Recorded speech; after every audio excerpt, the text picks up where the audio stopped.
भगवान क्यों चाहते हैं कि लोग उनकी पूजा करें, उनकी भक्ति करें, उनकी आराधना करें, उनकी प्रशंसा करें, उनका गुणगान करें? आखिर क्यों? भगवान क्यों चाहते हैं ऐसा?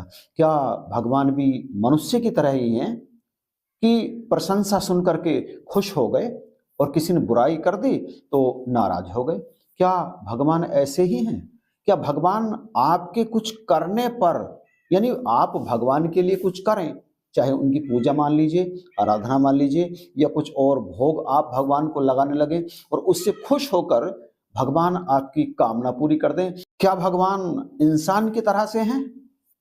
खुश होना, नाराज होना, क्रोध करना, घृणा करना, निंदा करना, प्रसन्न हो जाना, सौगातें दे देना प्रसन्न होकर के, और नाराज होकर के दंड दे देना। क्या भगवान ऐसे ही हैं, बिल्कुल मनुष्य की तरह? यदि हाँ, तो फिर भगवान और मनुष्य में अंतर क्या है? मुझे तो इस तरह से कोई अंतर लगता नहीं। हाँ, मेरा ये मानना है, मेरा अपना मानना, आपका क्या मानना है वो आप कमेंट करके बताइएगा। मेरा मानना ये है कि भगवान किसी भी प्रकार की पूजा से खुश नहीं होते, किसी भी प्रकार की नफरत से नाराज नहीं होते। आप किसी की निंदा करें तब भी भगवान नाराज नहीं होते, किसी की आप बुराई करें तब भी भगवान नाराज नहीं होते। भगवान तटस्थ हैं, केवल कर्म का फल देते हैं। आपने जैसा किया उसका वैसा ही फल आपको प्राप्त होगा। भगवान ये करते हैं। अब आप ये पूछेंगे कि यदि भगवान ऐसा ही करते हैं तो ये जो दुनिया भर के श्रद्धालु हैं, ये पूजा पाठ, आराधना, व्रत, स्नान, कांवर आदि लाना, इस तरह के काम क्यों करते हैं? क्या ये भगवान को खुश करने के लिए नहीं करते?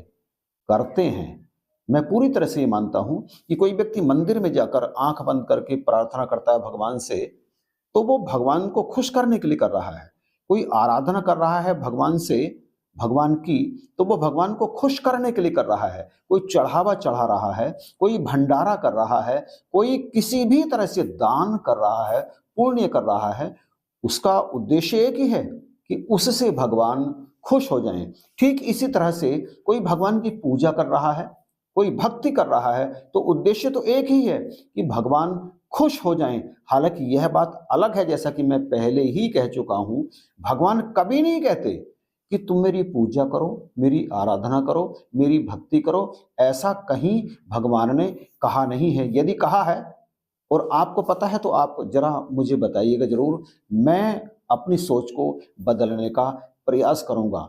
मेरा ऐसा मानना है कि ये जो दुनिया भर के क्रियाकलाप भगवान को खुश करने के लिए श्रद्धालु भक्तजन करते हैं, वो बिल्कुल सही करते हैं।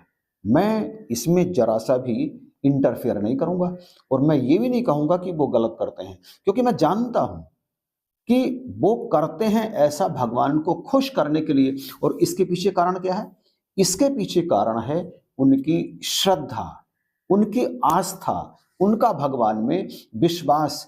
कोई व्यक्ति भगवान की पूजा कर रहा है, इसका अर्थ है कि वो भगवान में अपनी श्रद्धा को अर्पण कर रहा है, उसको अच्छा लगता है भगवान की पूजा करना। ठीक इसी तरह से भक्ति करना। कोई कांवर लेने के लिए हरिद्वार जाते हैं तो उनकी श्रद्धा है भोले शंकर में।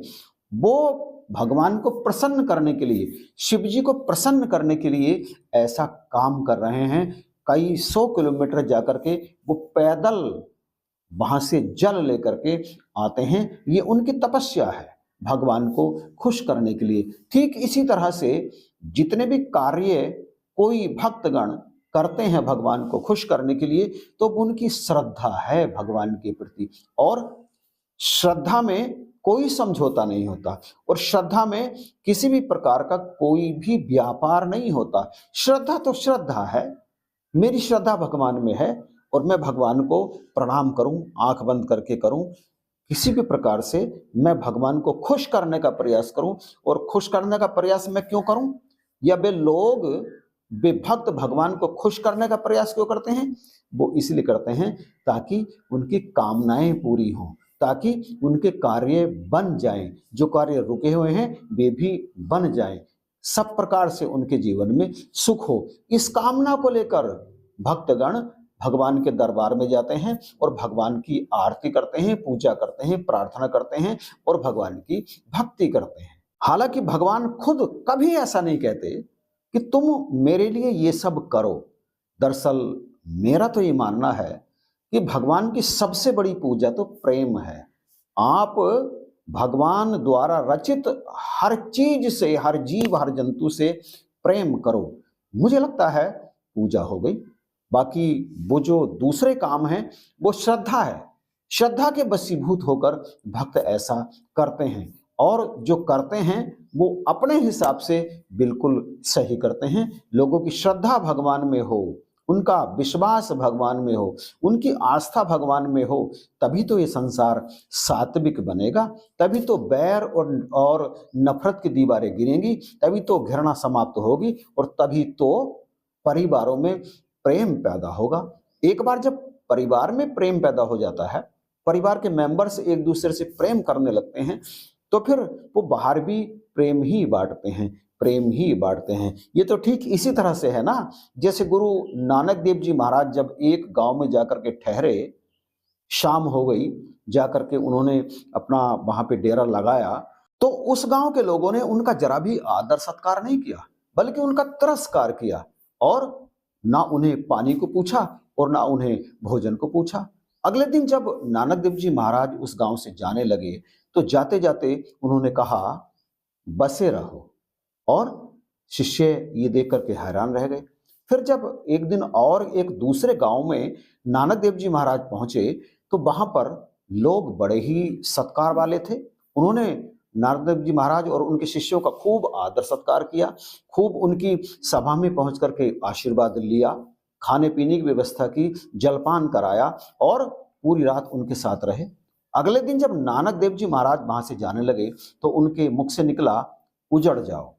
अब नानक देव जी महाराज के शिष्यों को बड़ा अजीब लगा कि जिन्होंने बात तक नहीं पूछी उन्हें कहा बसे रहो, और जिन्होंने खूब आदर सत्कार किया उन्हें कहा उजड़ जाओ। आखिर उन्होंने पूछ ही लिया, महाराज आपने ऐसा क्यों कहा? तब गुरु नानक देव जी महाराज ने जो बात कही वो बड़ी ही विचारणीय है। उन्होंने कहा जो लोग बुराई वाले हैं वो अगर कहीं बाहर भी जाएंगे तो अपने साथ में बुराई ही ले जाएंगे, इसलिए उनका एक ही स्थान पर रहना ठीक ही है, क्योंकि उनकी वजह से फिर समाज में बुराई दूर दूर तक नहीं जाएगी। लेकिन जो लोग अच्छे होते हैं, बढ़िया होते हैं, प्रेम करने वाले होते हैं, सत्कार करने वाले होते हैं, वे जब अपने स्थान को छोड़कर दूर दूर जाकर के बसेंगे तो वो अपने साथ प्यार, त्याग, तपस्या, अच्छाइयां ही तो लेकर के जाएंगे, इसलिए उनका अलग अलग जाकर के रहना उचित है।